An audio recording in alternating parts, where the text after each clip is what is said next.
Alhamdulillah, wassalatu wassalamu ala rasulillahi wa ba'd. Saudara-saudari kaum muslimin dan muslimat yang semoga senantiasa dirahmati dan diberkahi oleh Allah tabaraka wa ta'ala. Kita sampai tadi di kisah pulangnya Rasulullah sallallahu alaihi wasallam dari Baqi ke rumah Aisyah radhiyallahu anha. Dan beliau dapati Aisyah radhiyallahu anha mengeluhkan sakit. Berkata, "Ya Rasulullah, wa ra'si ya Rasulullah."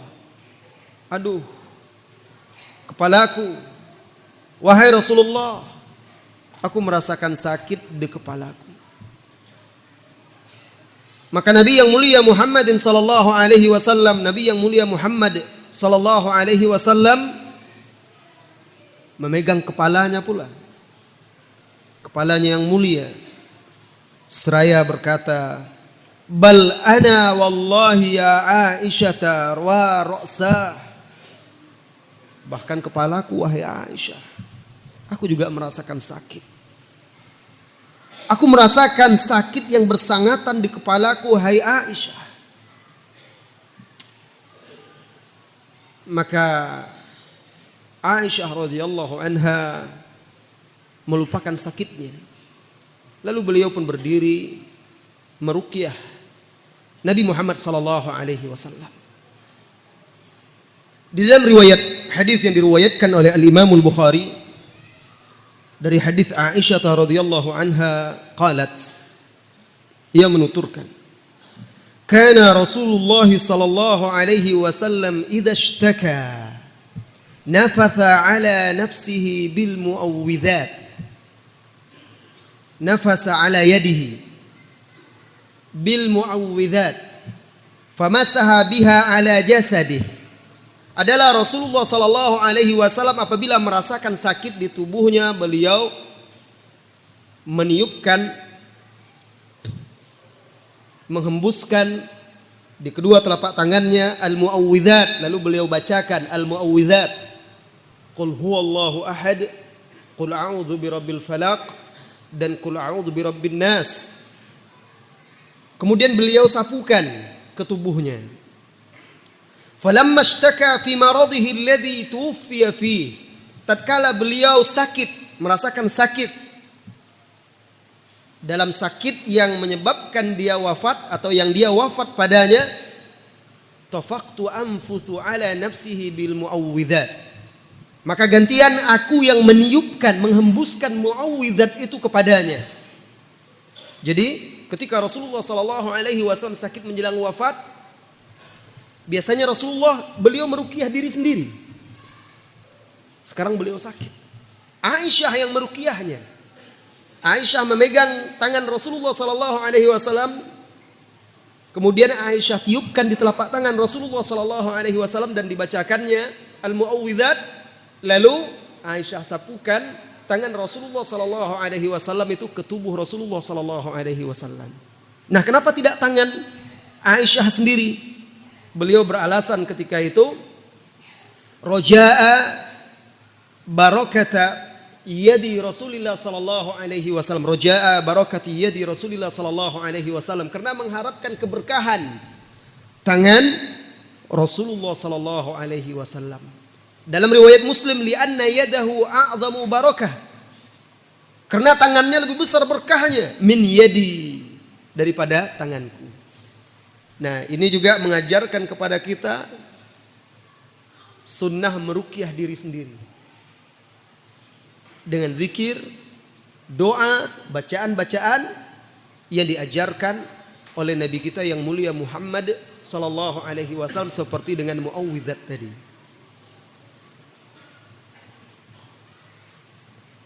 Kemudian wahai saudara-saudari kaum muslimin dan muslimat, semakin hari semakin parah sakit Rasulullah sallallahu alaihi wasallam.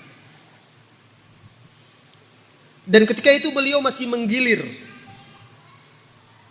istri-istrinya. Jadwal beliau menginap di tempat istri-istrinya. Ketika sakitnya semakin parah, saat itu beliau di rumah istrinya Maimunah radhiyallahu anha. Dan beliau setiap pindah ke rumah istri yang satu, beliau bertanya, "Aina ana ghadan?" Besok saya di rumah siapa? Bukan beliau tidak tahu besok di rumah siapa. Sebenarnya beliau ingin memberi isyarat, beliau ingin dirawat di rumah Aisyah radhiyallahu anha. Jadi semenjak peristiwa beliau sallallahu alaihi wasallam pulang dari Baqi itu sakit, beliau masih menggilir jadwal rumah-rumah istrinya.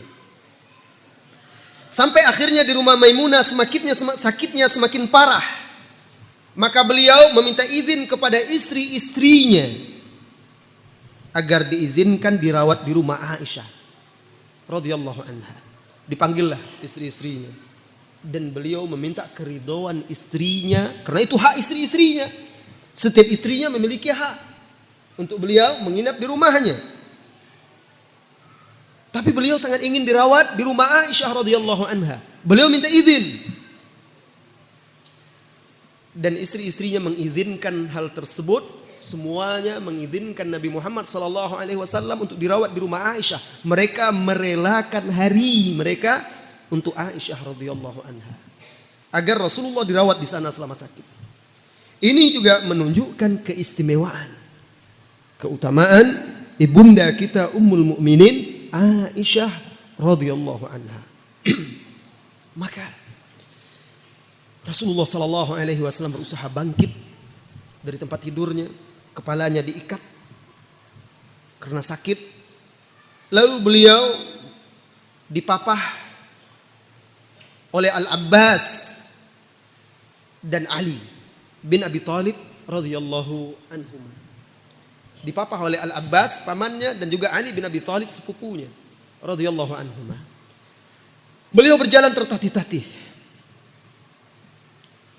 masuk ke masjid. Para sahabat-sahabat berkumpul di masjid melihat kondisi Rasulullah sallallahu alaihi wasallam yang sakit parah.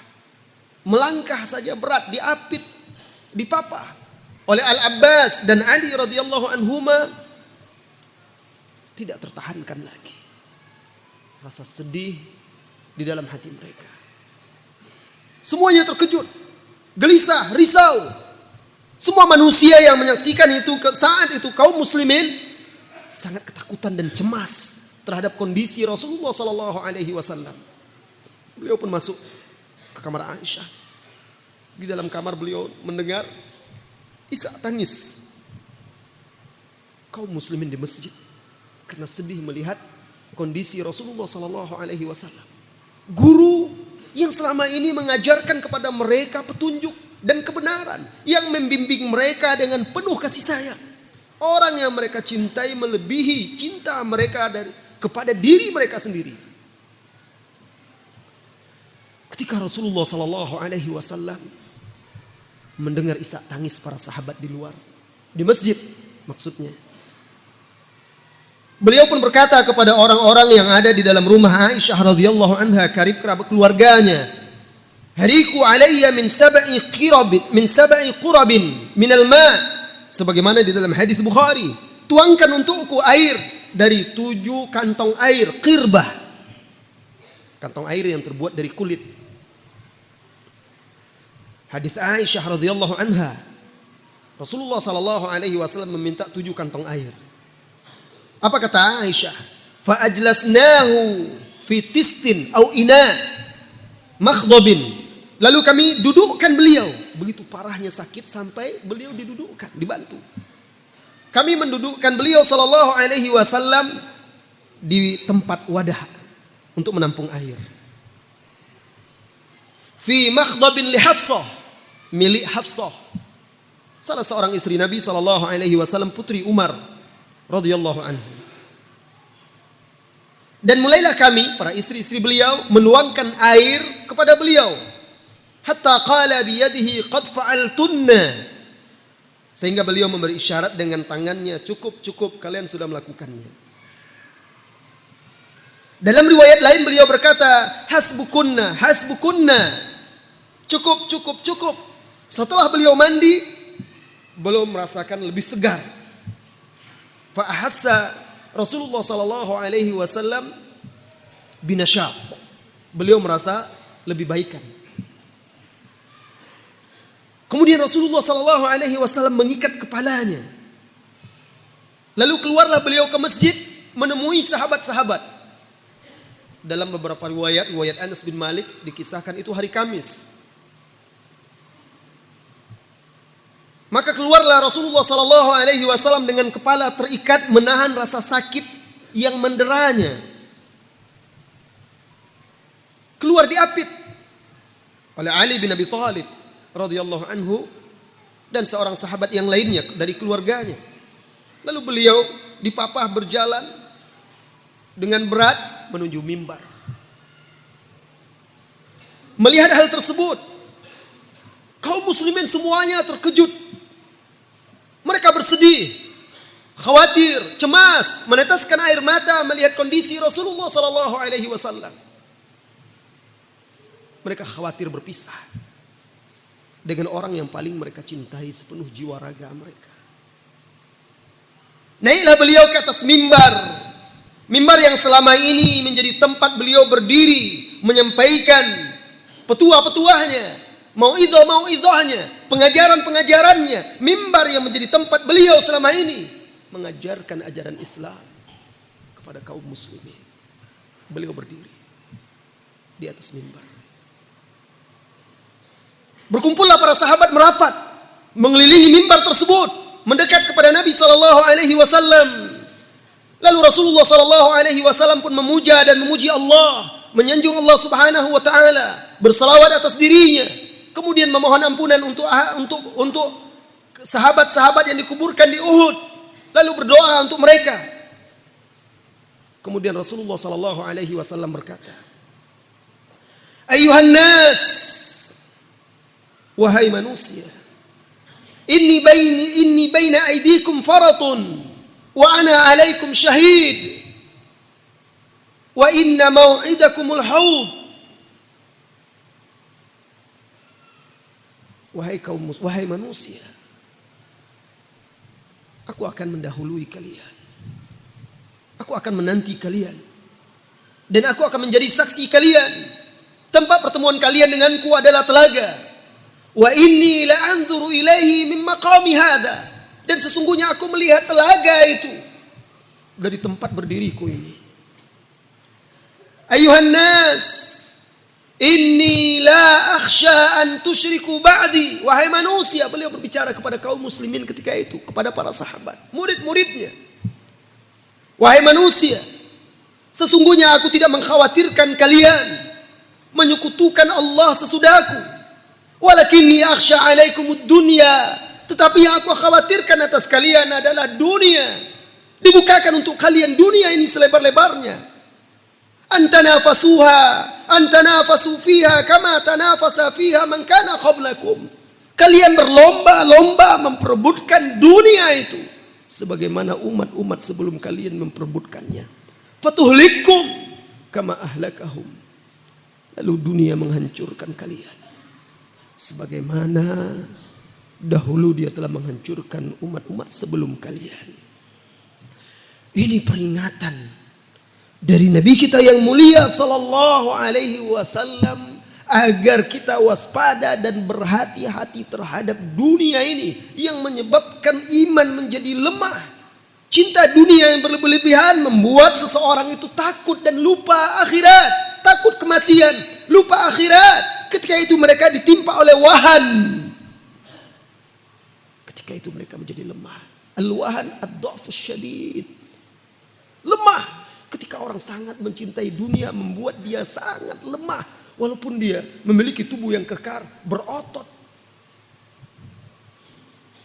Tetapi ketika cinta dunia sudah menggerogoti jiwa dia, untuk mengangkat, membuka kelopak matanya, mendatangi salat subuh, dia tidak akan sanggup lagi. Kelopak mata yang ringan, tapi dia tidak sanggup untuk membukanya karena kecintaan dunia. Lisannya yang lembut ini tidak sanggup lagi menyuarakan kebenaran karena cinta dunia yang berlebihan. Menjadi lemah dan sangat lemah. Tidak ada lagi semangat untuk berjuang di jalan Allah Subhanahu wa taala. Ini peringatan Rasulullah sallallahu alaihi wasallam akan bahaya dunia. Beliau kemudian melanjutkan, wahai manusia, ayuhan nas, inna abdan min ibadillah, sesungguhnya ada salah seorang dari hamba-hamba Allah, khayyarahullah bainad dunya wa baina ma indallah fakhtara ma indallah. Wahai manusia, ada seorang hamba dari hamba-hamba Allah, diberikan dia pilihan untuk memilih antara dunia dan isinya, kemegahan dunia dan isinya Allah akan berikan kepada dia, atau memilih apa yang ada di sisi Allah. Sampai ketika Rasulullah menyebutkan kata-kata ini, maka pecahlah tangisan Abu Bakar As-Siddiq radhiyallahu anhu. Pecah tangisnya, meledak tangisnya.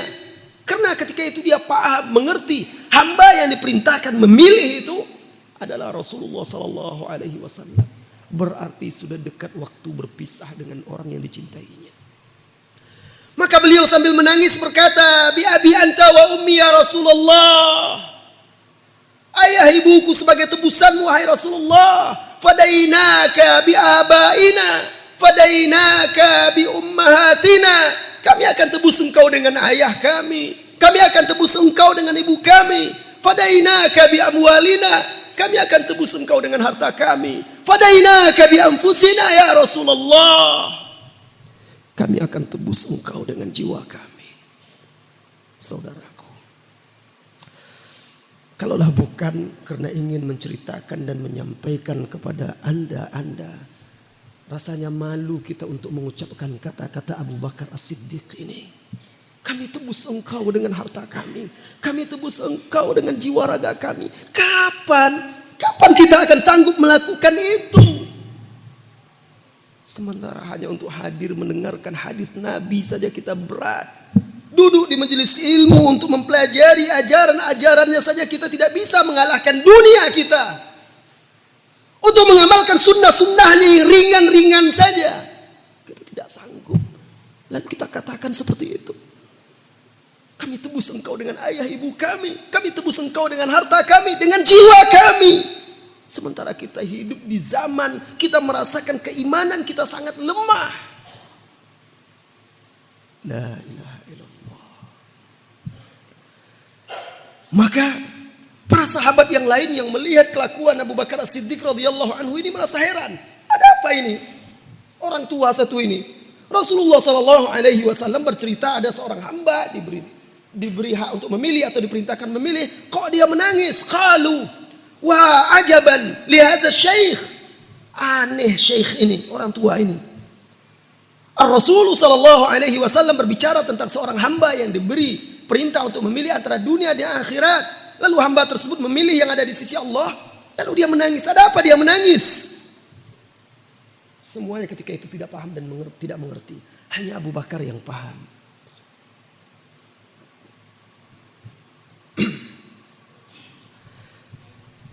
Dan memang beliau adalah orang yang paling berilmu di antara para sahabat. Abu Bakar terus menangis. Orang-orang pun berdiri mendekati Abu Bakar. Rasulullah sallallahu alaihi wasallam berkata, "Ala rislika ya Abu Bakrin." Tetap di tempatmu. Tenang wahai Abu Bakar. Ayuhan nas, wahai manusia, inna amanna nas alayya bisuhbatihi wa malihi Abu Bakrin. Sesungguhnya orang yang paling amanah kepadaku atau atasku dengan persahabatan pertemanannya dan hartanya adalah Abu Bakar. Kullukum kana lahu indana yadun kafa'nahu illa Siddiq. Setiap kalian yang punya jasa kepada kami, kata Rasulullah sallallahu alaihi wasallam, kami sudah membalas jasanya kecuali As-Siddiq. Fa inna tarakna mukafa'atahu lillahi azza wa jalla. Kami tinggalkan mukafaahnya, balasan untuknya. Allah yang akan memberikan balasan berlipat ganda untuknya. Allahu Akbar. Ini keutamaan, kemuliaan, keistimewaan Abu Bakar As-Siddiq, sahabat paling mulia, pemimpinnya para sahabat. Walau kuntu muttakhidan min al-'abdi khalila lattakhadtu Abu Bakrin khalila walakin ukhuwah wa suhbah. Kalau saja aku dibolehkan untuk mengambil dari salah seorang hamba ini sebagai khalil, derajat yang lebih tinggi daripada habib, khullah lebih tinggi daripada mahabbah, dari hub, cinta yang lebih mulia dan lebih tinggi daripada itu. Kalau seandainya aku boleh mengambil seorang kekasih dari manusia, aku akan jadikan dia kekasih. Tetapi tidak boleh. Hanya ukhuwah wa suhbah, persaudaraan dan persahabatan. Ayuhan nas, wahai manusia, unduru ila hadhihi al-abwab allati tanfudhu ila al-masjid, sadduha min al-yawm illa baba Abi Bakrin. Wahai manusia, lihatlah pintu-pintu rumah kalian yang menghadap ke masjid. Mulai hari ini tutup semuanya kecuali pintu Abu Bakar. Ini juga isyarat, ulama menjelaskan, ini isyarat Rasulullah SAW sudah memberikan isyarat pengganti beliau adalah Abu Bakar As-Siddiq, khalifahnya, sehingga memudahkan beliau untuk ke masjid memimpin kaum muslimin.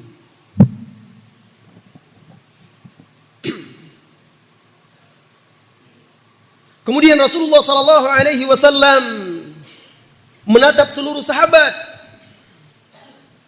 lalu beliau menangis. Melihat Rasulullah SAW menangis, para sahabat pun menangis. Rasulullah SAW bersabda kepada mereka, hayyakumullah, awakumullah, nasarakumullah, razaqakumullah, ayyadakumullah, inni uhadzirukumullah, inni lakum nadhirum mubin. Semoga Allah mengucapkan selamat untuk kalian. Semoga Allah melindungi kalian, menolong kalian, menganugerahi rezeki kepada kalian. Semoga Allah menguatkan kalian. Sesungguhnya aku ingatkan kalian akan Allah, terhadap Allah. Sesungguhnya aku adalah seseorang yang memberikan peringatan yang nyata untuk kalian. Kemudian Rasulullah SAW melanjutkan, aqri'u minni salam, aqri'u minni salam man tabi'ani ila dini min yaumi hadha ila yaumil qiyamah. Sampaikan salamku untuk siapa saja yang mengikutiku mulai hari ini sampai hari kiamat. Allahu Akbar. Nabi yang mulia menitipkan salam untuk Anda. Tetapi banyak manusia pelit dan bakhil untuk berselawat dan mengucapkan salam kepada Nabi Muhammad SAW. Nabi yang mulia, wahai saudara-saudariku, rindu kepada umat-umatnya, kepada saudara-saudaranya di akhir zaman. Sementara umat-umatnya tidak pernah memendam kerinduan itu sebagaimana mestinya. Kemudian menangislah para sahabat Nabi SAW. Lalu turunlah Rasulullah SAW, dan setelah itu tidak pernah lagi beliau untuk naik ke atas mimbar selama-lamanya. Turun beliau dan kembali ke rumah Aisyah, dipapah oleh Al-Abbas dan Ali bin Abi Thalib radhiyallahu anhuma. Masuklah ke rumah Aisyah radhiyallahu anha, lalu beliau pun berbaring di rumah Aisyah radhiyallahu anha. Saudara-saudari kaum muslimin dan muslimat yang semoga senantiasa dirahmati dan diberkahi oleh Allah Subhanahu wa taala. Kemudian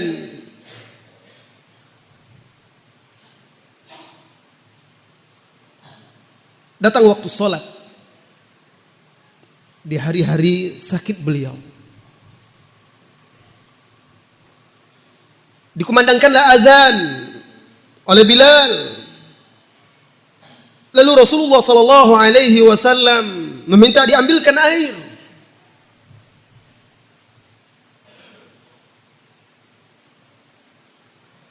Kemudian beliau berwudu. Lalu sisa-sisa air beliau siramkan, beliau tuangkan di sekujur tubuhnya. Lalu beliau berusaha untuk berdiri, bangkit untuk keluar ke masjid. Tiba-tiba beliau terjatuh dan pingsan. Sallallahu alaihi Nabi. Kemudian beliau siuman, sadar dari pingsannya, lalu bertanya kepada keluarganya, kepada istri-istrinya, "As-sallan nas?" Apakah manusia sudah salat? Qalu la ya Rasulullah, hum yantadhirunak. Tidak wahai Rasulullah. Mereka belum salat, mereka menunggumu. Rasulullah sallallahu alaihi wasallam kembali meminta air. Lalu beliau berwudu dan menyiramkan, menuangkan ke seluruh tubuhnya. Kemudian beliau berusaha bangkit untuk berdiri. Lalu kembali tersungkur pingsan. Lalu beliau kembali sadar dan siuman. Dan yang pertama terucap dari lisannya, "As-sallan nas?" Apakah manusia sudah salat? Belum ya Rasulullah. Mereka menunggumu. Dan Rasulullah bangkit lagi pingsan. La ilaha illallah, wahai kaum muslimin dan muslimat. Nabi kita yang mulia berusaha untuk bangkit berdiri sampai 3 kali jatuh pingsan. Beliau dalam keadaan sakit parah, hendak pergi ke masjid. Dan yang beliau tanyakan, apakah manusia belum salat? Belum, beliau hendak pergi juga. Allahu Akbar. Bagaimana dengan saya, Anda, dan kita semuanya? Badan kita sehat, kuat, tidak kurang suatu apapun. Berat rasanya untuk melangkahkan kaki ini ke masjid karena dibelenggu oleh dosa-dosa dan cinta dunia yang berlebihan. Kita baru datang kalau sudah mau qomat. Azan berkumandang, wah Masjid Jamil itu panjang waktunya antara azan dan iqamah. Nanti dulu. Kita masih duduk-duduk. Masih santai.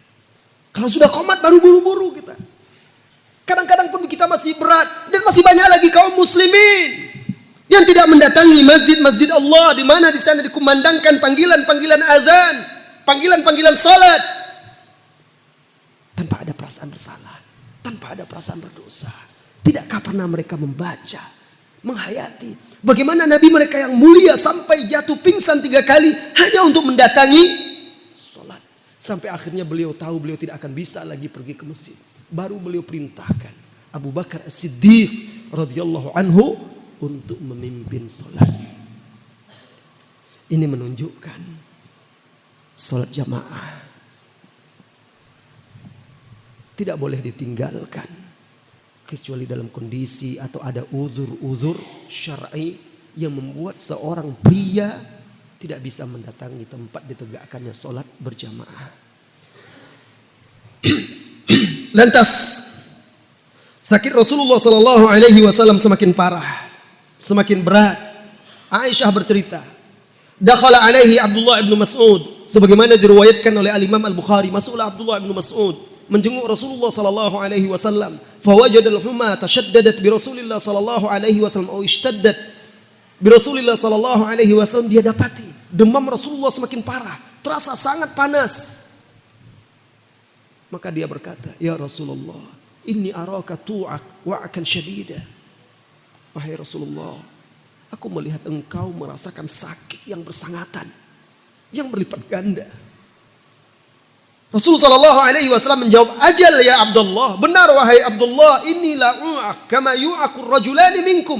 Aku merasakan sakit 2 kali lipat, atau sama dengan sakitnya 2 orang dari kalian. Jadi sakit Rasulullah SAW dirasakannya melebihi kita 2 kali lipat. Sama dengan 2 orang kita. Bayangkan ujian Rasulullah SAW. Lalu Abdullah menimpali radhiyallahu anhu, "Dzalika wa anna laka la ajraini ya Rasulullah." Hal itu karena engkau mendapatkan 2 kali lipat pahalanya wahai Rasulullah. Naam ya Abdullah, benar wahai Abdullah. Demikianlah semakin berat ujian wahai saudaraku, semakin berat cobaan wahai saudariku, semakin besar pula pahala yang akan Anda dapat, akan Anda raih jika Anda bisa melewati ujian itu dengan kesabaran dan bergantung kepada Allah Jalla wa Ala. Naam ya Abdullah, benar wahai Abdullah, fama min muslim yusibuhu adha hatta syaukah. yushakuha illa hatta Allahu biha min khatayah kama tahuttu syajara waraqaha. Benar wahai Abdullah, tidak seorang pun muslim yang mendapat musibah sampai tertusuk duri di kakinya, melainkan Allah akan tinggikan derajatnya atau Allah akan hapuskan dosa-dosanya sebagaimana sebuah pohon merontokkan, menggugurkan dedaunannya. Kemudian Aisyah radhiyallahu anha melanjutkan sebagaimana diriwayatkan oleh Al-Imam Al-Bukhari. Apa kata Aisyah? Lalu aku menyandarkan Rasulullah sallallahu alaihi wasallam ke dadaku. Apa kata Aisyah? Allah menyatukan antara air liurku dengan air liur Nabi Muhammad sallallahu alaihi wasallam saat beliau wafat. Walaqad jalastu wa asnadtu Rasulullah sallallahu alaihi wasallam ila sadri. Aku duduk dan aku sandarkan Rasulullah sallallahu alaihi wasallam ke dadaku. Fadakhala alayya Abdurrahman bin Abi Bakrin. Lalu masuklah Abdurrahman bin Abu Bakar saudaranya, wa biyadihi siwak. Ketika itu Abdurrahman bin Abu Bakar sedang memegang siwak, masuk ke dalam rumah itu. Itu rumah kakaknya atau saudarinya. Apa kata Aisyah? Aku melihat Rasulullah sallallahu alaihi wasallam menoleh ke siwak itu seolah-olah beliau menginginkannya. Fa'araftu annahu yuhibbus siwak. Maka aku tahu dia menginginkan itu. Ini dia contoh teladan istri yang memiliki cinta sejati kepada suaminya. Dia tahu apa yang diinginkan oleh suaminya walaupun hanya dengan tatapan mata. Tapi istri-istri sekarang masa bodoh, walaupun mata suaminya sudah membelalak, dia tidak peduli. Nauzubillah. Lihat, Rasulullah menoleh, faltafata Rasulullah sallallahu alaihi wasallam yanzuru ila siwa, fa'araftu annahu yuhibbus siwa. Rasulullah menoleh sallallahu alaihi wasallam melihat siwa itu, maka aku tahu Rasulullah menginginkannya. Cukup dengan isyarat. Demikianlah cinta itu kalau betul-betul dalam. Faqultu ya Rasulullah, akhudhu laka siwak. Aku berkata kepada Rasulullah sallallahu alaihi wasallam, ya Rasulullah, maukah engkau aku ambilkan siwak itu? Fa asyara bi ra'sihi an-na'am. Rasulullah memberi syarat dengan kepalanya mengangguk, ya. Maka Aisyah mengambil siwak dari Abdurrahman itu, lalu beliau menggigit-gigitnya biar lunak ujungnya, ya. Digigit-gigitnya. Kemudian setelah itu diberikannya kepada Rasulullah sallallahu alaihi wasallam, lalu Rasulullah sallallahu alaihi wasallam bersiwak. Itu maksud Aisyah radhiyallahu anha, Allah menyatukan air liurnya dengan air liur Rasulullah sallallahu alaihi wasallam menjelang wafat. Karena menjelang wafat Rasulullah bersiwak dengan siwak yang sudah dikunyah-kunyah oleh Aisyah radhiyallahu anha. Ini juga termasuk keutamaan dan keistimewaan ibunda kita Ummul Mukminin Aisyah radhiyallahu anha. Ini dia cinta sejati sampai mati. Apa kata Aisyah? Fajama Allahu baina riqi wa riqihi fi akhir yaum min ayyamid dunya wa awli yaum min ayyamil akhirah. Maka Allah satukan air liurku dengan air liurnya di hari terakhir dia di dunia dan pertama dia menjelang akhirat. Dan itulah terakhir Rasulullah sallallahu alaihi wasallam bersamanya. Sakit Rasulullah sallallahu alaihi wasallam semakin parah. Masuklah Fatimah radhiyallahu anha. Menemui ayahnya yang tercinta. Beliau sangat mencintai Fatimah. Rasulullah sallallahu alaihi wasallam sangat mencintai Fatimah. Biasanya kalau Fatimah datang, Rasulullah berdiri menyambut putrinya, lalu merangkul dan mencium keningnya. Begitu juga sebaliknya jika Rasulullah sallallahu alaihi wasallam datang mengunjungi Fatimah, Fatimah berdiri menyambut ayahnya dan mencium keningnya. Tapi kali itu Fatimah masuk. Rasulullah sallallahu alaihi wasallam terbaring lemah. Beliau hanya bisa menatap dengan matanya kepada Fatimah radhiyallahu anha. Melihat hal tersebut, maka pecahlah tangis Aisyah radhiyallahu anha, tangis Fatimah radhiyallahu anha. Maka bergegas dia memeluk ayahnya, menciumnya, kemudian dia menangis seraya berkata, wa kurba abata, aduhai sakitnya yang engkau rasa wahai ayahanda, susahnya engkau wahai ayahanda. Rasulullah sallallahu alaihi wasallam menenangkan putrinya, la kurba ala abika ba'dal yaum ya Fatimah. Tidak ada lagi beban, tidak ada lagi kesusahan atas ayahmu setelah hari ini wahai Fatimah. La kurba ala abika ba'dal yaum ya Fatimah. Lalu Rasulullah sallallahu alaihi wasallam berbisik kepada Fatimah. Tiba-tiba Fatimah menangis. Lalu Fatimah berdiri dan pergi. Belum dia jauh melangkah, dipanggil lagi oleh Rasulullah sallallahu alaihi wasallam. Lalu datang mendekat, Rasulullah berbisik lagi ke telinganya. Di bisikan yang kedua ini Fatimah radhiyallahu anha tertawa.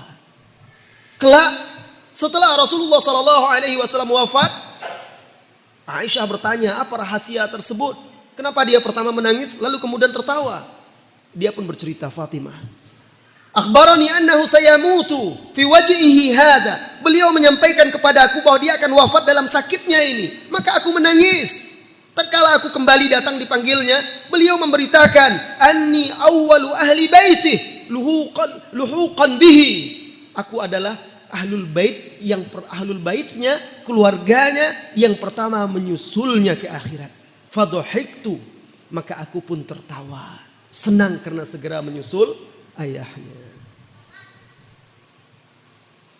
Saudara-saudari kaum muslimin dan muslimat, datanglah hari Senin.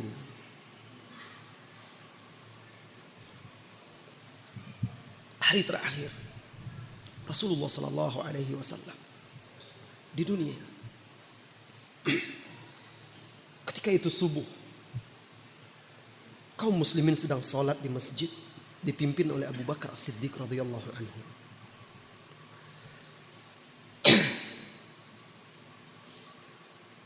Maka Rasulullah sallallahu alaihi wasallam bangkit dari tempat tidurnya.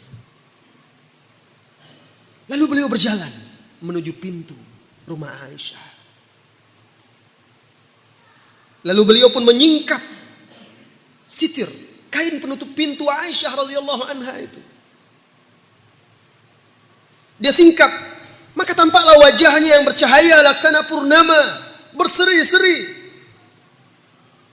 menatap murid-muridnya yang berdiri rapat dan rapi di saf-saf salat. Beliau tersenyum menyaksikan para sahabat yang salat berdiri rapat rapi. Di belakang imam mereka Abu Bakar As-Siddiq radhiyallahu anhu. Entah apa sikap Rasulullah sallallahu alaihi wasallam jikalau saja beliau melihat saf-saf kaum muslimin hari ini yang mencong-mencong, renggang. Rasulullah gembira. Beliau tersenyum. Para sahabat yang sedang salat, karena pintu rumah Aisyah itu sejajar dengan saf dengan tempat imam, sehingga kalau dia buka nampak oleh sahabat.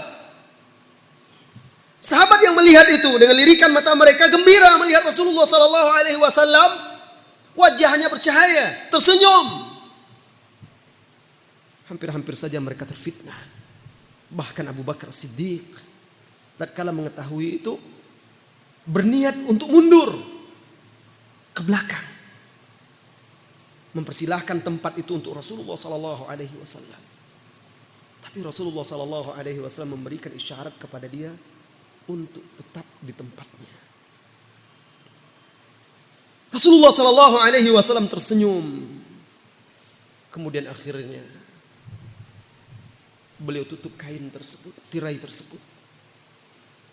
Seolah-olah itu adalah tatapan perpisahan kepada para sahabat. Beliau tutup tirai tersebut. Kemudian beliau kembali ke tempat tidurnya dan dipangku oleh Aisyah radhiyallahu anha.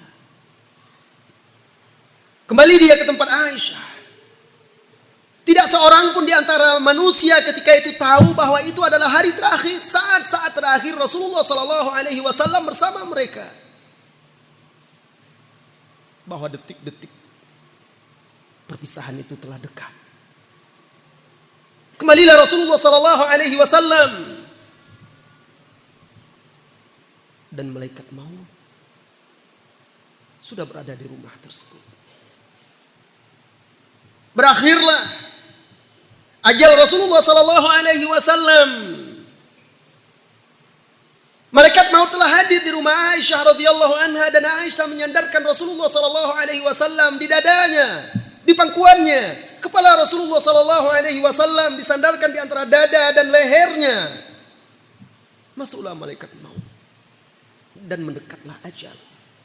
Detik-detik terakhir dari umur manusia yang paling mulia, umur Nabi kita Muhammad sallallahu alaihi wasallam. Ketika itu di dekat tempat Rasulullah sallallahu alaihi wasallam berbaring di pangkuan Aisyah, ada wadah air. Rasulullah sallallahu alaihi wasallam memasukkan tangannya ke dalam wadah tersebut. Lalu beliau mengusapkannya ke wajahnya dan beliau berkata, "Inna lil mauti lasakarat. Inna lil mauti lasakarat." Sesungguhnya kematian itu ada sekaratnya, saat-saat yang pedih, sakit. Inna lil mauti lasakarat. Maka matahari pun terbit. Waktu duha sudah mulai menjelang. Malaikat maut pun datang untuk mencabut ruh yang paling mulia, untuk mencabut jiwa yang paling mulia. Aisyah radhiyallahu anha menceritakan ketika itu dia melihat jari telunjuk Rasulullah sallallahu alaihi wasallam menengadah menunjuk ke langit, seraya mengucapkan, "Balir rafiqil a'la, balir rafiqil a'la, balir rafiqil a'la." Akan tetapi aku memilih ar-rafiqil a'la, di tempat yang tinggi, bersama teman-teman di tempat yang tinggi. Apa kata Aisyah? Fa'alimtu annahu yukhayyar. Maka aku pun tahu bahwa beliau sallallahu alaihi wasallam sedang diperintahkan untuk memilih antara dunia dan apa yang ada di sisi Allah Subhanahu wa taala. Maka malaikat maut pun memanggil ruh yang mulia dengan lembut. Ya ayyatuhar ruhut thayyibah. Wahai ruh yang baik, wahai jiwa yang tentram dan damai, ukhruji ila maghfiratin minallahi wa ridwan. Keluarlah engkau untuk mendapatkan ampunan dan keridhaan dari Allah. Wa rabbin radin anka ghairu ghadban. Keluarlah engkau untuk menemui Rabb yang ridho kepadamu dan tidak murka. Keluarlah wahai ruh Muhammad bin Abdullah, ruh yang paling suci, ruh yang paling mulia. Ya ayyatuhan nafsul mutmainnah, irji'i ila rabbiki radiyatan mardiyah. Maka kata Aisyah, suara Rasulullah sallallahu alaihi wasallam semakin pelan. Balir rafiqil a'la, balir rafiqil a'la. Akhirnya kata Aisyah, terkulailah tangan Rasulullah sallallahu alaihi wasallam, hilang suaranya, berhenti desah napasnya, berhenti denyut nadi dan detak jantungnya. Maka kata Aisyah radhiyallahu anha, mata Rasulullah sallallahu alaihi wasallam baina sihri wa nahri. Rasulullah sallallahu alaihi wasallam wafat antara dada dan leherku. Aku melihatnya mengangkat jari telunjuknya ke langit seraya berkata, balil rafiqil a'la, balil rafiqil a'la. Sampai akhirnya hilang suaranya, terkulai tangannya. Maka keluarlah ruh yang paling mulia itu. Maka wafatlah Rasulullah sallallahu alaihi wasallam untuk bertemu dengan sang penciptanya ke tempat yang mulia di sisi Malikim Muqtadir, menuju surga Allah Jalla wa Ala, menuju kenikmatan yang abadi, menuju Darul Khuld. Wafatlah Rasulullah sallallahu alaihi wasallam, wafatlah Habibullah, wafatlah Khalilullah, wafatlah Imamul Anbiya, Imamul Atqiya, Sayyidul Anbiya wal Mursalin, Sayyidul Alamin. Maka terjatuhlah tangan Rasulullah sallallahu alaihi wasallam. Melihat itu, meneteslah air mata Aisyah. Dia pun menjerit, menangis. Diletakkannya Rasulullah sallallahu alaihi wasallam ke tempat tidur. Lalu dia pun keluar dari rumahnya menangis, menjerit menyampaikan kepada kaum muslimin. Umar radhiyallahu anhu mendengar kabar tersebut, tahulah dia bahwa Rasulullah sallallahu alaihi wasallam telah wafat. Akan tetapi dia tidak percaya. Akal manusianya ketika itu tidak bisa menerima bahwa Rasulullah sallallahu alaihi wasallam wafat. Keluarlah dia, ditemuinya manusia di masjid ketika itu. Ada Utsman bin Affan yang terduduk lemas. Ada Ali bin Abi Thalib yang tidak sanggup lagi berkata apa-apa. Semuanya terdiam. Ada yang menangis, ada yang histeris. Umar radhiyallahu anhu pun mencabut pedangnya, lalu berteriak seraya menangis, menghunus pedangnya. Dia pun berkata, demi Allah, sesungguhnya ada orang-orang munafik menyampaikan kepadaku bahwasanya Rasulullah sallallahu alaihi wasallam telah wafat. Demi Allah, Rasulullah tidak wafat. Beliau hanya pergi menemui Rabbnya, sebagaimana dahulu Musa bertemu Rabbnya, lalu kembali kepada umatnya setelah 40 hari. Dan Rasulullah akan kembali lagi kepada kita. Saya akan potong tangan-tangan orang-orang yang mengatakan Rasulullah sallallahu alaihi wasallam telah wafat. Umar terus mengancam, terus berteriak, terus menangis. Ali bin Abi Thalib mendengar radhiyallahu anhu, tapi dia tidak bisa berbuat apa-apa. Begitu juga dengan Utsman. Begitu juga sahabat-sahabat mulia yang lainnya. Semuanya bingung dengan apa yang terjadi. Ketika itu Abu Bakar tidak berada di sana. Sampailah berita itu kepada Abu Bakar Siddiq radhiyallahu anhu. Maka bergegas beliau menuju rumah Rasulullah sallallahu alaihi wasallam di hari Senin itu. Beliau bergegas ke rumah Aisyah, masuk ke dalam masjid, dilihatnya Umar berteriak-teriak sambil menghunus pedang di tengah manusia. Beliau langsung masuk ke rumah Aisyah radhiyallahu anha. Ditemuinya jasad Rasulullah sallallahu alaihi wasallam. Setelah itu beliau pun menyingkap kain yang menutupi wajah Rasulullah sallallahu alaihi wasallam, bersimpu di atas lututnya di hadapan Rasulullah sallallahu alaihi wasallam. Beliau mencium di antara kedua mata Rasulullah sallallahu alaihi wasallam di keningnya sambil menangis. Beliau berkata, "Tibta hayyan wa mayyitan ya Rasulullah." Alangkah eloknya engkau, alangkah baiknya engkau, hidup maupun mati wahai Rasulullah sallallahu alaihi wasallam. Kemudian Abu Bakar pun menangis. Lalu beliau keluar. Allah berikan dia kekuatan di hati dan di jiwanya. Allah teguhkan dia di saat musibah menerpanya. Keluarlah dia. Lalu diperintahkannya Umar untuk diam dan duduk. Ala rislika ya Umar. Diam dan duduk wahai Umar. Tetap di tempatmu. Amsik ya Umar. Tahan dirimu wahai Umar.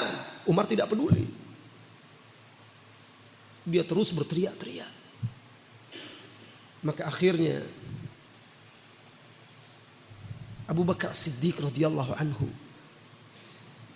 berbicara dengan suara yang lantang dan keras kepada manusia. Man qala bi anna Muhammadan. Akhirnya Abu Bakar Siddiq radhiyallahu anhu berkata kepada manusia, ayuhan nas, wahai manusia, man kana ya'budu Muhammadan fa inna Muhammadan qad mat. Barang siapa yang menyembah Muhammad sallallahu alaihi wasallam, Muhammad sallallahu alaihi wasallam telah wafat. Dan barang siapa yang mengibadati Allah semata, fa innallaha hayyun la yamut. Sesungguhnya Allah Maha hidup dan tidak akan pernah mati. Kemudian dibacanya firman Allah Subhanahu wa taala di surah Ali Imran di hadapan seluruh manusia, di hadapan Umar radhiyallahu anhu, wa ma Muhammadun illa rasul. Tidaklah Muhammad itu melainkan hanyalah seorang rasul. Qad khalat min qablihi rusul, telah berlalu sebelumnya rasul-rasul yang lain. Afa immata, maka apakah jika dia mati, au qutila, atau terbunuh, in qalabtum ala aqabikum, kalian berpaling ke belakang, wa may yanqalib ala aqibaihi fala yadurullaha syai'a. Barang siapa yang berpaling ke belakang, berpaling dari agamanya, dari jalan yang lurus, fala yadurullaha syai'a, mereka tidak akan bisa membahayakan Allah sedikit pun. Wa yajzillahu syakirin, dan Allah akan memberikan balasan untuk orang-orang yang bersyukur. Abu Hurairah yang menyaksikan itu bercerita, manusia semuanya menerima ayat itu dari Abu Bakar termasuk Umar seolah-olah baru pertama mereka mendengarnya, padahal mereka sebelumnya sudah mendengar ayat itu. Tetapi karena beratnya musibah yang menimpa terkejutnya mereka dengan wafatnya Rasulullah sallallahu alaihi wasallam, mereka lupa ayat itu. Seolah-olah baru pertama kali mereka mendengar ayat tersebut. Seolah-olah baru diturunkan. Apa kata Umar? Falamma sami'tuha wa 'alimtu anna Rasulullah sallallahu alaihi wasallam qad mat. Tatkala aku mendengarkan ayat itu dan aku yakin Rasulullah sallallahu alaihi wasallam telah wafat. Waqa'tu 'alal ard. Aqartu. Aku pun tersungkur jatuh di atas bumi, di atas tanah. Walam tastati qadamaya an tahmilani. Kedua kakiku tidak sanggup lagi untuk menanggung beban diri ini. Tersungkur. Gemetar kakinya. Seorang yang kokoh perkasa seperti Umar ini tidak sanggup lagi. Wa alimtu anna Rasulullah sallallahu alaihi wasallam qad mat. Aku pun tahu Rasulullah sallallahu alaihi wasallam telah wafat. Saudaraku, sebesar apa cinta Anda, maka sebesar itu pula kesedihan Anda ketika ditinggal oleh orang yang Anda cintai. Itulah yang dirasakan oleh sahabat-sahabat ketika itu. Wafatlah Rasulullah sallallahu alaihi wasallam, kemudian ringkas cerita setelah itu Rasulullah sallallahu alaihi wasallam dikafankan. Rasulullah sallallahu alaihi wasallam hendak dimandikan oleh para sahabat. Mereka bingung bagaimana cara memandikannya, apakah dilepas pakaiannya atau tidak. Maka terdengarlah ketika itu suara di rumah tersebut, sebagaimana disebutkan oleh beberapa kitab syiar. Terdengarlah seruan, perintah, memerintahkan, mandikanlah Rasulullah sallallahu alaihi wasallam dengan pakaiannya. Jangan buka pakaian Rasulullah sallallahu alaihi wasallam. Maka mereka memandikan Rasulullah sallallahu alaihi wasallam dengan pakaiannya. Sebagian menuangkan air dan Ali bin Abi Thalib radhiyallahu anhu yang menggosok badan Rasulullah sallallahu alaihi wasallam dari atas pakaian Rasulullah sallallahu alaihi wasallam. Tangan beliau tidak menyentuh kulit Rasulullah sallallahu alaihi wasallam. Lalu dikafankan dan dimakamkan di tempat beliau wafat, di kamar Aisyah radhiyallahu anha. Ketika mereka menaburkan tanah ke tubuh Rasulullah sallallahu alaihi wasallam yang terbujur di kuburan tersebut, para wanita-wanita menangis. Fatimah menangis. Beliau pun berkata, "Wa abata," sambil terisak-isak menangis. "Ya abata, ajaba rabban da'ah. Wa abata, ila Jibril nan'ah. Wa abata, fi jannatil firdausi ma'wa." Wahai ayahanda, wahai ayahanda, dia telah memenuhi Robnya yang memanggilnya. Wahai ayahanda, kepada Jibril lah kami sampaikan bela sungkawa dan duka. Wahai ayahanda, surga Firdaus tempat kembalinya. Lalu Fatimah menoleh kepada Anas yang bersimpuh di hadapan kuburan Rasulullah sallallahu alaihi wasallam. Sambil menangis, ia berkata kepada Anas yang juga menangis, "Ya Anas, wahai Anas, apakah sanggup diri kalian? Ya Anas, atabat anfusukum an tahtut turab ala Rasulillah?" Apakah sanggup diri kalian untuk menaburkan tanah itu ke atas jasad Rasulullah sallallahu alaihi wasallam? Tentu mereka tidak sanggup. Kedukaan, kesedihan. Dunia ketika itu serasa gelap gulita. Sebagaimana dahulu kedatangan Rasulullah sallallahu alaihi wasallam saat hijrah ke Madinah menerangi setiap rumah yang ada di kota Madinah. Berita duka wafatnya Rasulullah sallallahu alaihi wasallam membuat setiap rumah di sana serasa gelap. Datanglah waktu salat hari itu. Setelah mereka selesai memakamkan Rasulullah sallallahu alaihi wasallam, datang waktu salat. Bilal pun mengumandangkan azan. Tatkala sampai beliau mengucapkan asyhadu anna Muhammadar Rasulullah, pecahlah tangis Bilal radhiyallahu anhu. Dia tidak sanggup untuk melanjutkannya.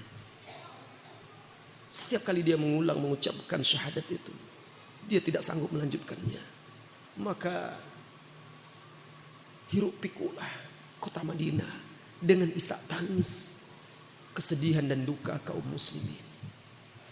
Saudara-saudari kaum muslimin dan muslimat yang semoga senantiasa dirahmati dan diberkahi oleh Allah Subhanahu wa taala.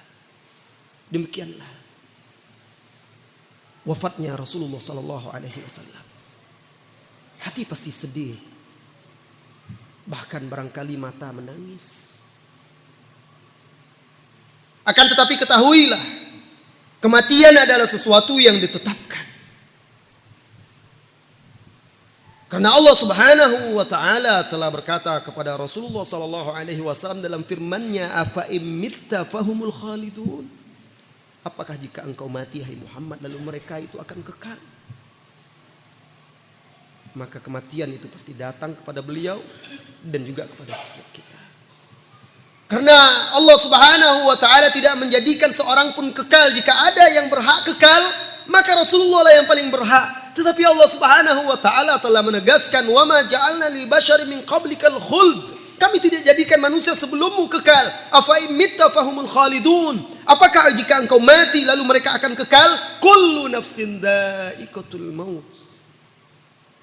Dan setiap yang bernyawa itu pasti akan mati. Maka wafatlah Rasulullah sallallahu alaihi wasallam. Akan tetapi kita tidak dituntut semata meneteskan air mata, bersedih dan berduka.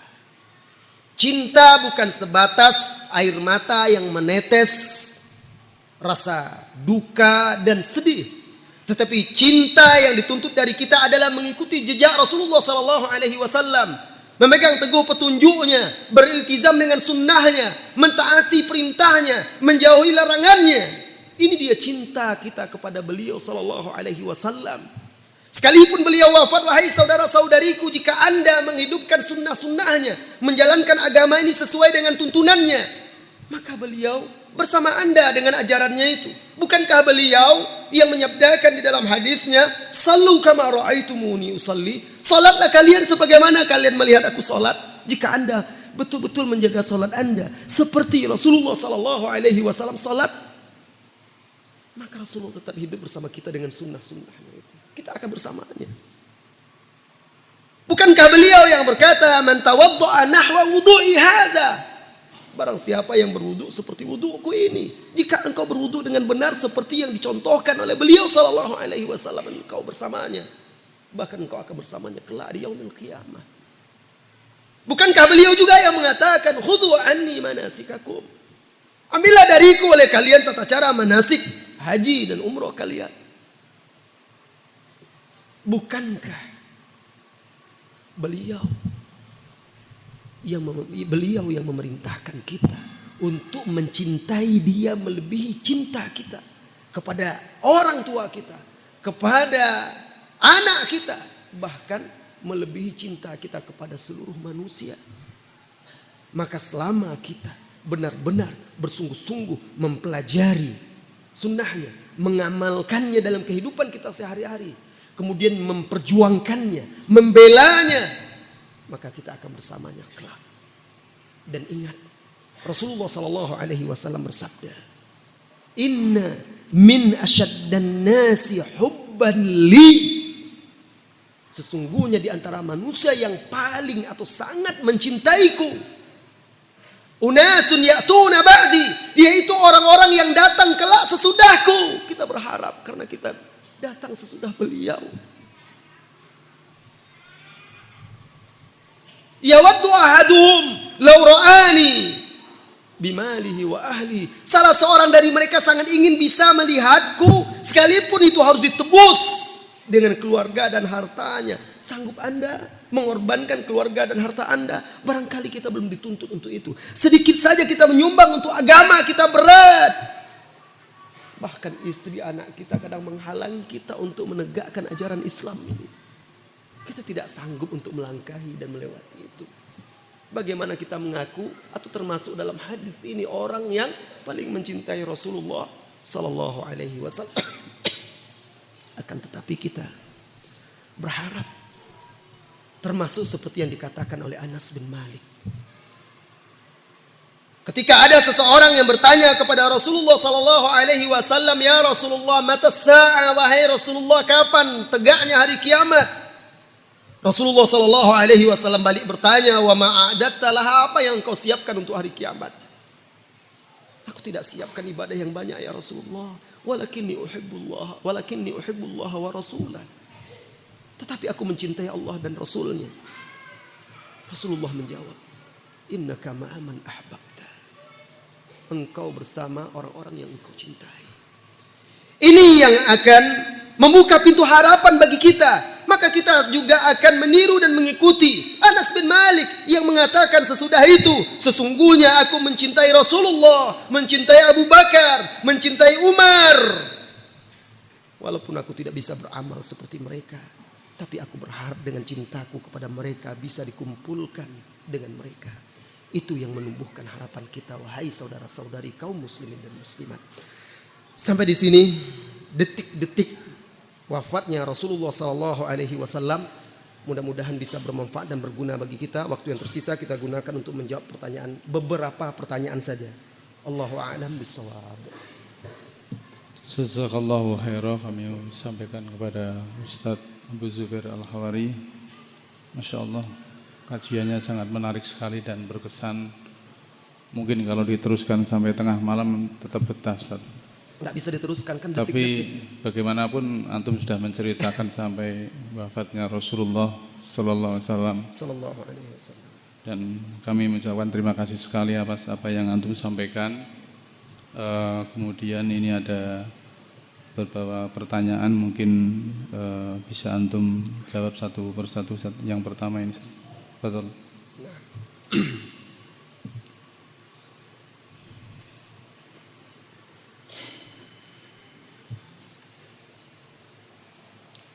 Assalamualaikum ya Ustaz. Waalaikumsalam warahmah. Sangat sering kita mendengar pada setiap kesempatan ketika seseorang berbicara di forum apapun, dalam tanda kutip, kita senantiasa mengharap syafaat dari Rasulullah Sallallahu Alaihi Wasallam di yaumil akhir. Pertanyaannya, siapa yang berhak memperoleh syafaat dari Rasulullah Sallallahu Alaihi Wasallam? Apa kriteria atau syarat-syarat yang harus dipenuhi agar bisa memperoleh syafaat tersebut? Jazakallahu khairan. Syafaat Rasulullah Sallallahu Alaihi Wasallam ketika itu ada syafaat yang umum untuk seluruh orang-orang beriman di yaumil mahsyar. Ammah, mencakup seluruh orang-orang yang beriman. Maka akan dipercepatlah hisab ketika itu. Karena Rasulullah Sallallahu Alaihi Wasallam yang memintakan syafaat untuk seluruh manusia. Kemudian ada syafaat yang khusus untuk umatnya. Dan tentunya orang yang paling berhak untuk mendapatkan syafaat Rasulullah Sallallahu Alaihi Wasallam kelak di hari kiamat adalah orang yang paling setia kepada beliau dalam memegang teguh agama, menempuh jalannya, menghidupkan sunnah-sunnahnya. Tidakkah kita ingat hadis Rasulullah Sallallahu Alaihi Wasallam, ana faratakum alal haud, aku menanti kalian di telaga. Telaganya Rasulullah Sallallahu Alaihi Wasallam sebagaimana disebutkan oleh sebagian ulama itu setelah dihisab dan sebelum titian sirat, setelah manusia dihisab. Maka umat Nabi Muhammad Sallallahu Alaihi Wasallam pergi menemui Nabi Muhammad Sallallahu Alaihi Wasallam. Beliau menunggu di telaganya.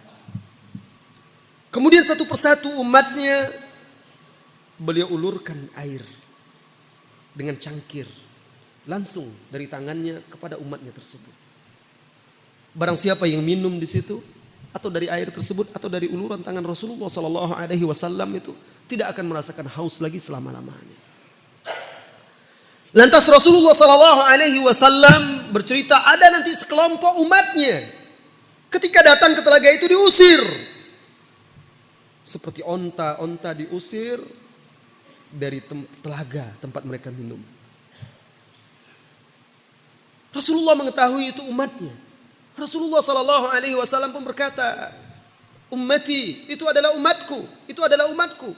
Maka terdengar seruan kepadanya, sesungguhnya engkau tidak mengetahui apa yang mereka buat sesudahmu, apa yang mereka robah, ma ahdatsu ba'dak, Apa perkara-perkara baru yang mereka buat sesudahmu? Maka Rasulullah sallallahu alaihi wasallam bersabda, suhqan, suhqan liman baddalu dini. Maka merugi orang-orang yang merubah-rubah agama sesudahku, agamaku.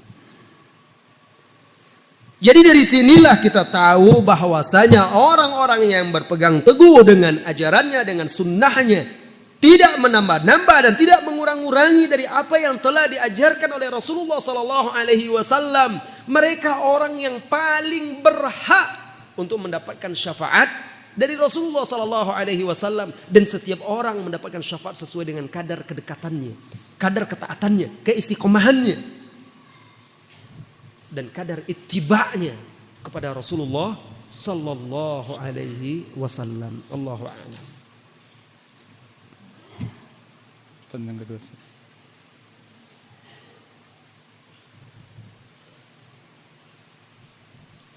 Apa hikmah sakratul maut Rasulullah sallallahu alaihi wasallam itu berat? Tadi sudah dijelaskan. Abdullah bin Mas'ud radhiyallahu anhu mengatakan, ketika dia tanya, ya Rasulullah, engkau merasakan sakit yang sangat? Rasulullah mengatakan, benar, aku merasakan sakit 2 kali lipat dari kalian. Lalu Abdullah bin Mas'ud mengatakan, apakah itu karena engkau mendapatkan pahala 2 kali lipat pula ya Rasulullah? Benar. Jadi itu untuk meninggikan derajat Rasulullah sallallahu alaihi wasallam, dan ibrahnya apa? Semakin besar ujian, semakin besar pahalanya. Dan seseorang itu diuji oleh Allah di dunia sesuai dengan kadar keimanannya. Semakin tinggi keimanannya, semakin berat pula ujiannya. Oleh karena itu orang yang paling berat ujiannya adalah para nabi. Kemudian demikian seterusnya. Demikian seterusnya. Setiap orang diuji sesuai dengan kadar keimanannya.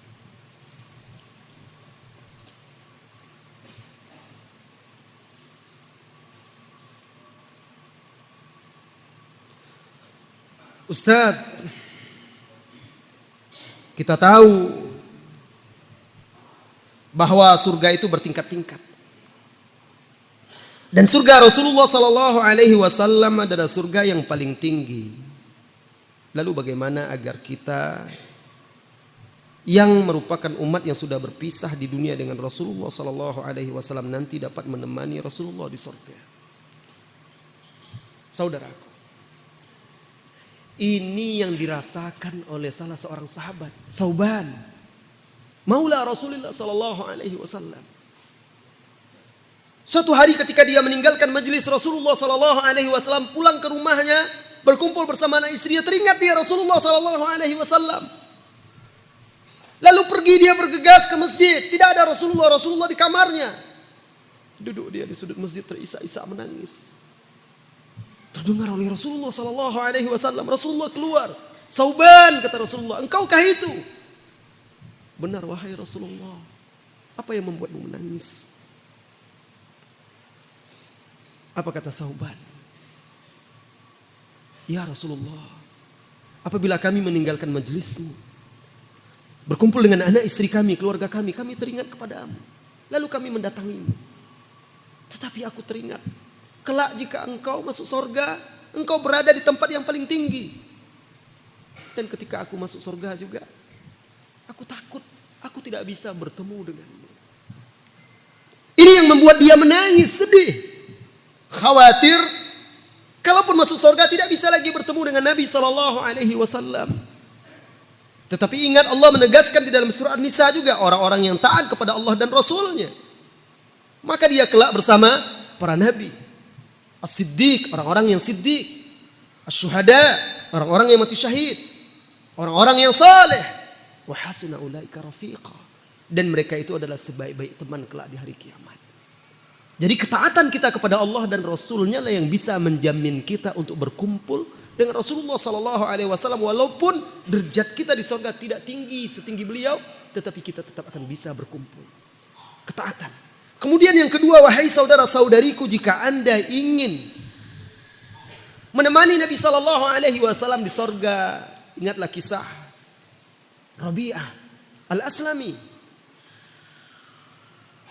Ketika suatu malam Rasulullah Sallallahu Alaihi Wasallam bangun di malam hari, hendak sholat malam. Ada Rabi'ah yang membantu Rasulullah Sallallahu Alaihi Wasallam di sana. Lalu Rabi'ah membantu menuangkan air, menyediakan air untuk Rasulullah Sallallahu Alaihi Wasallam. Rasulullah berkata kepadanya, ya Rabi'ah, sel, wahai Rabi'ah, silakan minta apa yang engkau inginkan. Allahu Akbar. Seorang Nabi yang mulia, Muhammad Sallallahu Alaihi Wasallam mengatakan kepada sahabat ini, minta apa yang engkau inginkan. Apa kata sahabat ini? Seseorang yang hidup dengan mulia, memiliki cita-cita yang mulia, maka dia akan senantiasa meminta yang paling mulia. Permintaannya bukanlah dunia yang fana ini. Beliau hanya mengatakan, uridu murafaqataka fil jannah. Aku ingin menemanimu di surga ya Rasulullah. Sebagaimana di dunia dia menemani Rasulullah Sallallahu Alaihi Wasallam, dia juga ingin cintanya ini kekal sampai ke surga, mendampingi, menemani Rasulullah Sallallahu Alaihi Wasallam. Awa ghairu dzalika ya Rabi'ah, atau minta yang lain selain itu wahai Rabi'ah. Silakan yang lain selain itu. Apa kata Rabi'ah? Tidak, aku hanya minta itu. Idzan fa'inni 'alaika bi kathratis sujud. Kalau begitu, bantu aku untuk mendoakanmu dengan memperbanyak sujud. Memperbanyak sujud ini dijelaskan oleh Imam An-Nawawi di dalam Al-Majmu'. Maksudnya memperbanyak solat. Solat di sini solat sunat. Dengan memperbanyak solat otomatis memperbanyak sujud. Jadi kita pahami di sini, memperbanyak solat sunat, memperbanyak sujud, itu juga menjadi salah satu sebab seseorang bisa menemani Rasulullah Sallallahu Alaihi Wasallam di sorga. Allahu a'lam.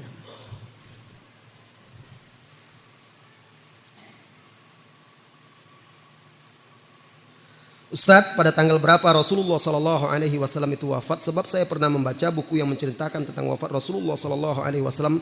Ada tanggal 9 Rabiul Awal, ada juga yang mengatakan tanggal 21 Rabiul Awal. Yang manakah yang paling benar? Memang di sini ada khilaf di antara ulama, tapi yang jelas beliau wafat di bulan Rabiul Awal di hari Senin. Itu yang disepakati oleh para ulama. Tidak perlu Anda sibukkan dengan masalah-masalah yang diperselisihkan itu. Cukup yang disepakati itu, dan ambil ibrah dari peristiwa wafatnya Rasulullah Sallallahu Alaihi Wasallam itu untuk bisa kita amalkan dan kita jadikan teladan kita dalam hidup ini. Masih ada sedikit lagi ya, 8:30 ya.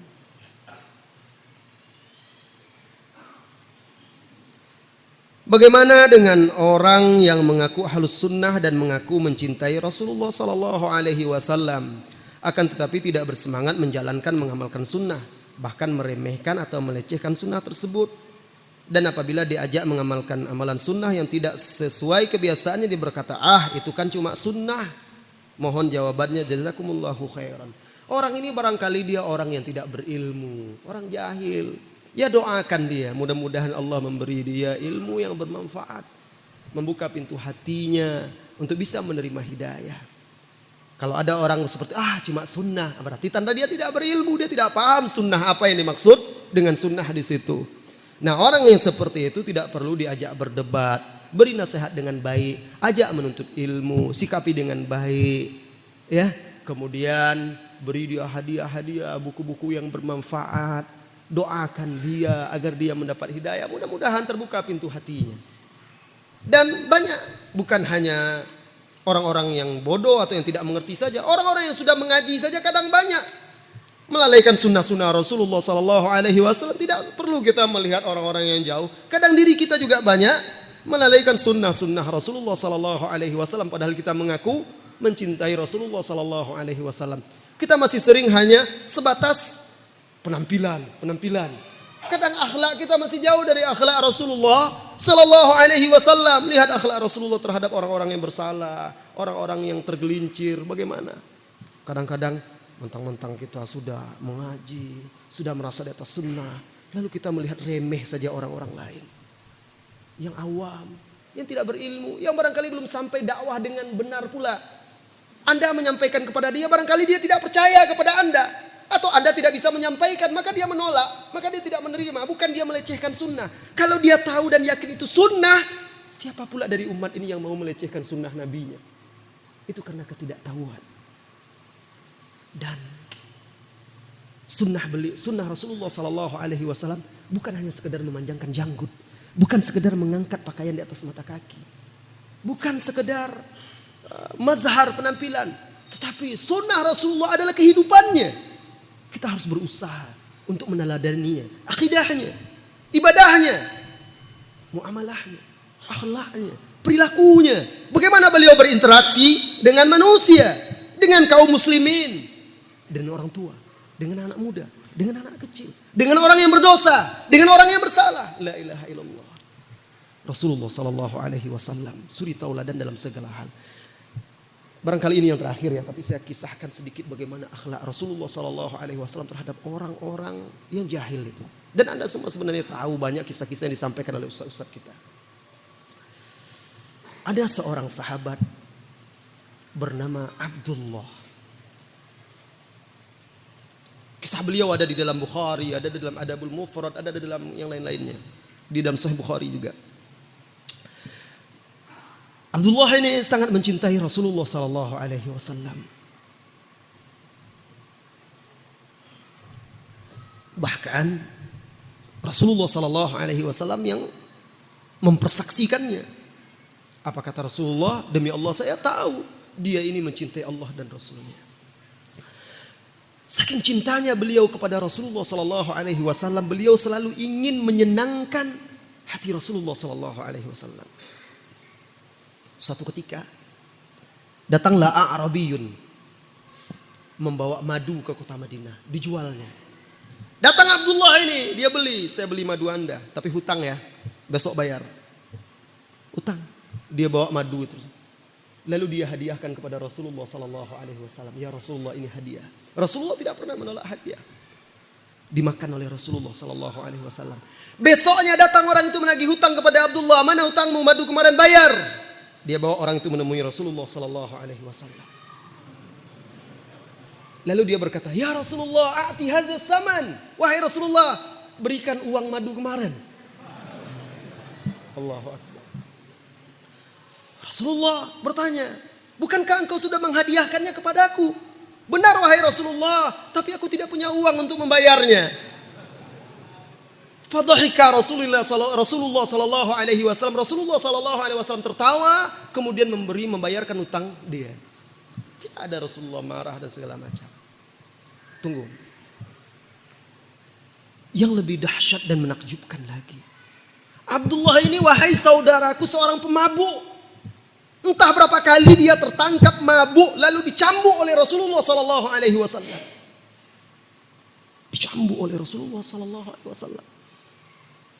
Suatu ketika tertangkap dia mabuk lagi nih. Dibawa dicambuk. Ketika dia dicambuk oleh Rasulullah sallallahu alaihi wasallam, hukum harus ditegakkan. Yang bersalah tetap salah. Ada salah seorang sahabat yang berkata, "Allahumma il'anhu." Ya Allah, laknatlah dia Abdullah ini. Alangkah banyak tingkah pola yang membuat dia dihukum. Rasulullah sallallahu alaihi wasallam mendengar itu menoleh kepada sahabat ini lalu berkata, "La tal'anhu." Jangan laknat dia. Inni la a'lam annahu yuhibbullah wa rasulah. Jangan laknat dia. Sesungguhnya aku tahu dia ini mencintai Allah dan Rasulnya.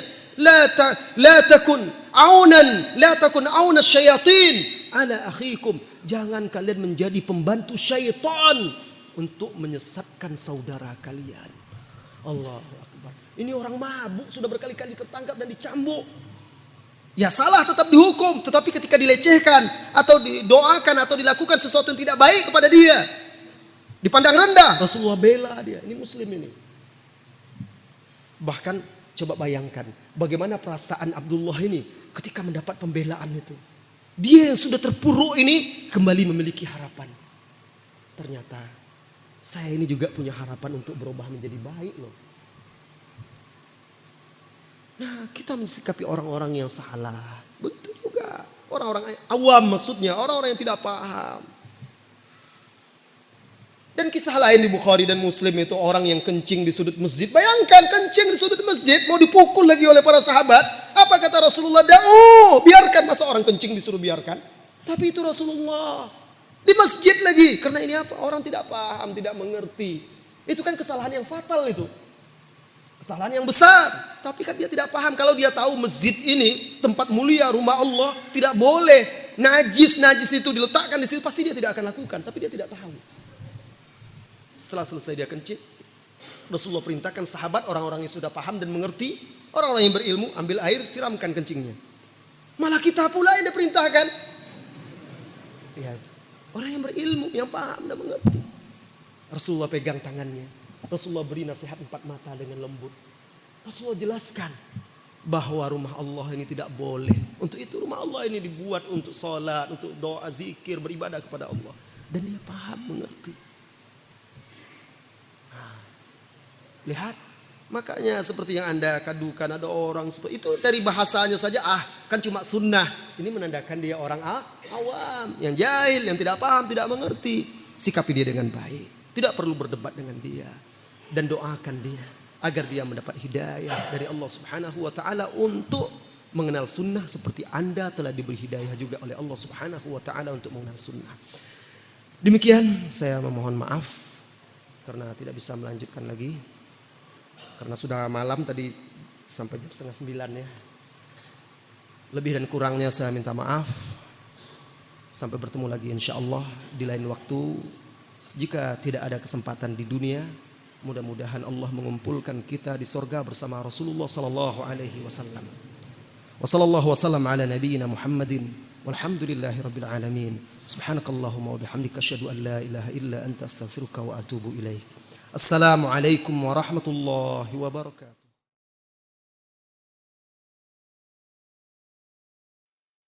Terima kasih Anda telah menyaksikan Majas TV. Donasi dakwah Majas TV BNI Syariah Cabang Yogyakarta, nomor rekening 0331584080 atas nama Pondok Pesantren Syekh Jamirohman As-Salafi.